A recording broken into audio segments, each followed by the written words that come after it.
niya, good. Last week din ta nagkadto. Sa Ormoc, So, ano? Insula Union, to Benguet, to Baguio City. Philippines! Wala ko gani ka-edit mo for how many days? Promise, edit ko na ni. Tapos hindi na ako mag-vlog liwat.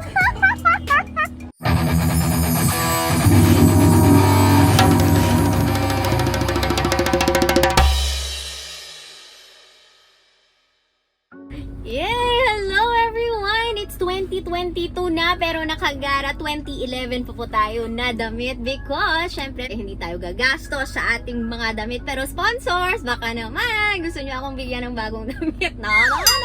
First of all, indoors ko na, we have ultra green coffee sa mga gusto nga mag-maintain sa nila weight or mag-lose weight or simply having a healthier lifestyle. You could message me or visit our page to order. Alright, there you go. I'm already back kasi 3 weeks ago nagpakuha ko sa akon ng wisdom tooth. Yeah, you can watch my vlog. Kaya I was not able to share to you our learnings 3 weeks ago. Then last week, nag-practical exam kami. We had our shoot here at West. Kaso hindi ko pwedeng i-share yung photos namin because it will already be part of our final exam. And next week, ma-practical din kami ulit. We will be going on street photography next week. Then a week after, we have 3 weekends para mag-take photos and we will be selecting our best shots para isubmit for our final exam. Surprise lang, anay, habangan nyo kung saan kami magdi-display ng aming photographs. There you go! So, going back 3 weeks ago, meron kaming lecture with Ma'am Forrester and we discussed the basic composition of photography when you talk about sige, no? Wala black post advertisement. Alright, so welcome back to my YouTube channel. 3 weeks ago, we discussed about basic composition. When you say composition in photography, it is how you organize the elements, pictorial elements. So, paano mo ba ina-arrange? Like, inisubong sa atin yung shot, diba? Nga, adiri ako nagpungko on the left side. I'm looking at the video. I'm here on the right side of the frame. Then, bakit dito may empty space, diba? Anong purpose mo? Ano ang message that you want to convey to your audience? You have that message, that idea, that feeling or mood that you want to tell your viewers. So, that is important sa aton nga mga photographers. So, and what are these pictorial elements?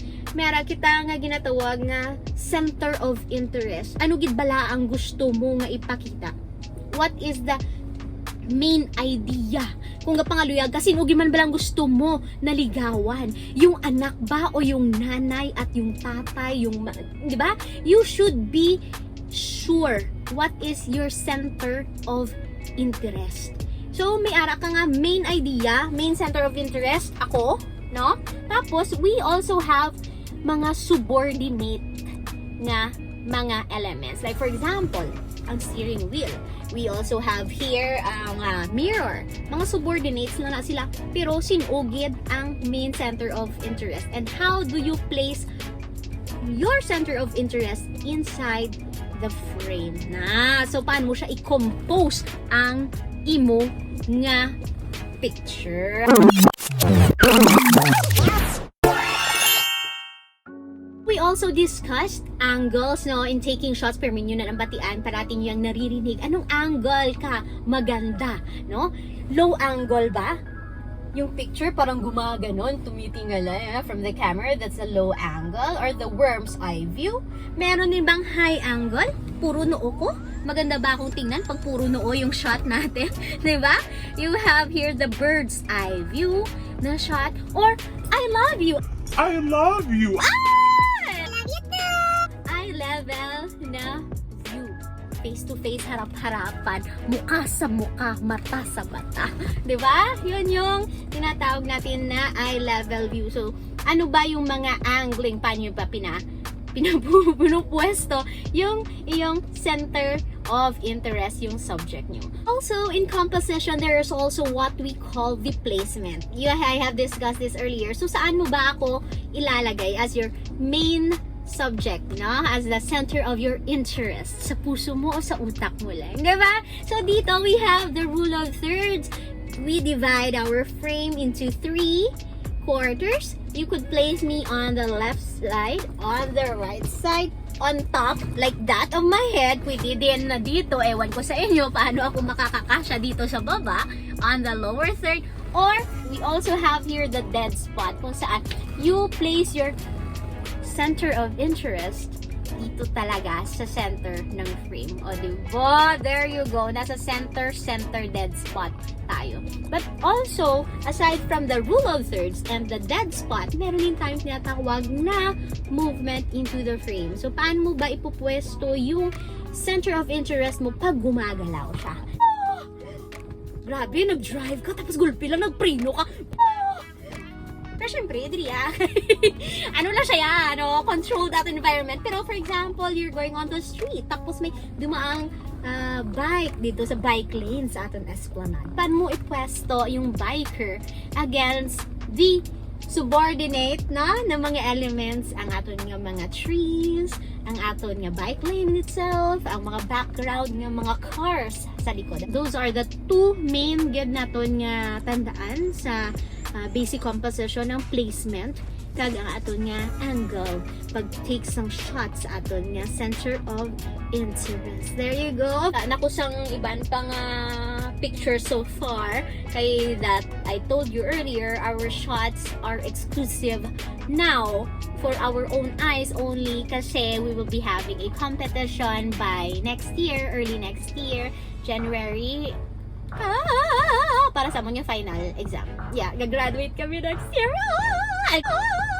I'm expecting all of you to be coming over. Wow, grabe, expecting yun, Joya. Bawal umasa, be. 2022 na.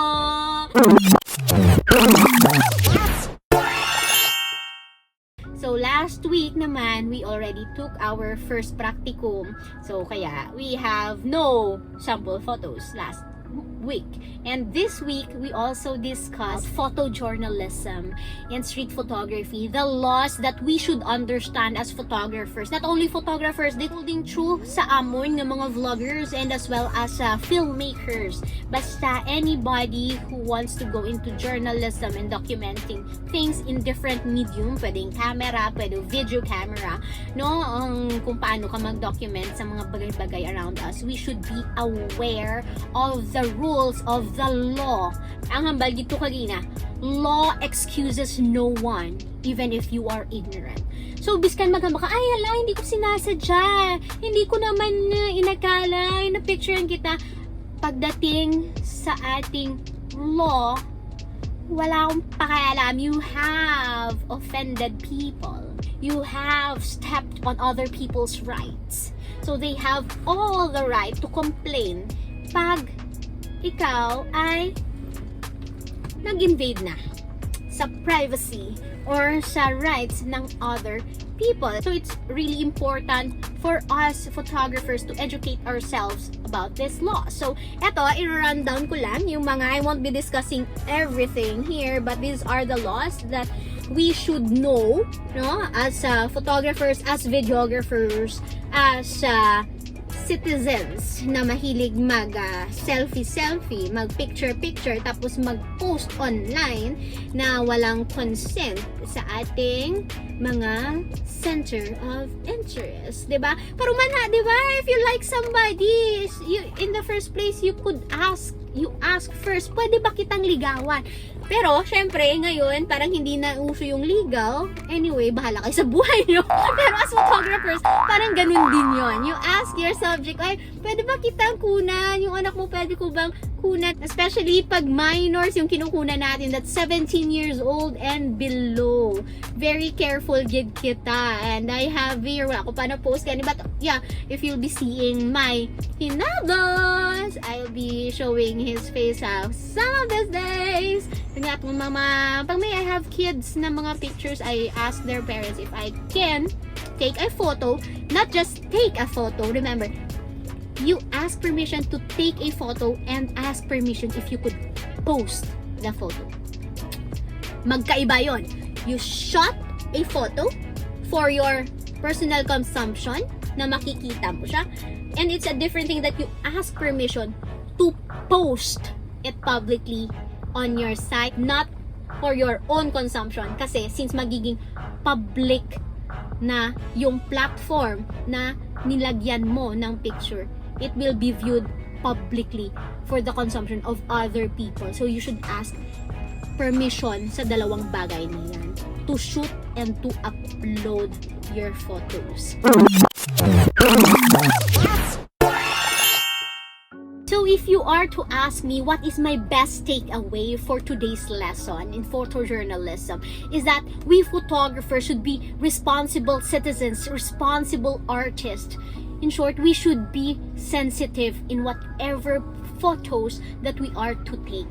No, there are people who may misinterpret our shots, our photos na kinuha, and it boils down to ano ba talaga yung motive natin in the first place in taking that pictures, because there are ill motives that could embarrass, that could malign, that could destroy other people. So as photographers, we should not be insensitive, like taking offending photos, no, of our subjects. And of course, kanina sinabi din na we have peers that are starting in the industry, be models. So as photographers, let us not abuse their vulnerability.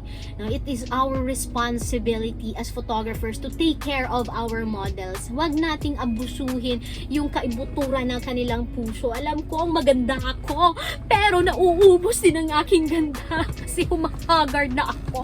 Kaya I will be ending this video. There you go. I hope you enjoyed learning with me, because I really love gaining new knowledge and I am so excited. Yun nga lang, naghaba ko gani guys, sir. Naghabok akong hand because I was so exhausted. I'm not ako gani gin share ko. That's why if you are to ask me, I'm using my phone in taking my vlogs kasi I really have a problem carrying heavy load in my hand. So last week I used my DSLR and it was so heavy for me. I have swollen hands last week. Buti na lang. Thank you to my shout out kay Marvin for driving me crazy. Nakihitch ako sa kanya kasi hindi ako makadrive last week. Pero ngayon, I'm driving again and I'll be going to my nanay. I'm gonna be fetching her. I will be driving to my nanay. I'm gonna sugat her from school and hopefully I'll be uploading it real time para at least wala na akong utang sa inyo. Grabe, no? Yeah. Gani kagina, as photographers, anong motive mo? As a vlogger, as an educator, ano man ang akon nga responsibility, kag ang akon nga motive is of course to share, not only to share my experience but also to help you gain knowledge man. Kahit summary lang ito, and I'm actually encouraging you, if you have time, if you have that also drive and passion into photography, go enroll kayo dito sa, grabe naglain na nga akong tono. We have a good set of teachers, of speakers that we really learned a lot, and I'm so excited for our next practicum kag sa amon gidaya. Inakulbaan ako actually because ang akon nga mga classmates are really passionate in taking photos. Ako, passionate lang kuya mag-learn. So, I'm more on the learning side. Siyempre, how could you learn if you don't shoot? So, you have to shoot. Bis ka nagamagang yung nga hand. So, I'm mas afraid ako nga mag-swollen liwat ang akong hand by next week. Mas afraid ako mag-swollen liwat ang akon nga next week. So please pray for me that I will be getting stronger than ever. And I was thinking gani earlier, before I'm also doing crochet and also sewing and do arts and craft because I really love arts and craft, but my hands really nag-bloat siya. I don't know. My hands nag-bloat. I asked my teacher how to make our hands strong so we could use grip. Hindi siya stress ball, but you can also use stress ball. Yay! So that's all for today's vlog, for today's video. I hope you learned a lot. a little from this vlog, and I gotta see you next year na, kasi yun nga, bawal kami mag-upload ng photos kasi practical na namin. So most probably I won't be vlogging also next week. I have to focus on the photos. So I hope you understand, and yeah, you do understand, I know that. So gotta see you around in the city of love. Bye everyone. Ayaw kayo nakahapit ka mo sa akong yung channel. Kung bago pa lang ka mo diri, pindot ang subscribe button, pati ka ang lingganay, kag hindi pagkalimdin. Remain inspired!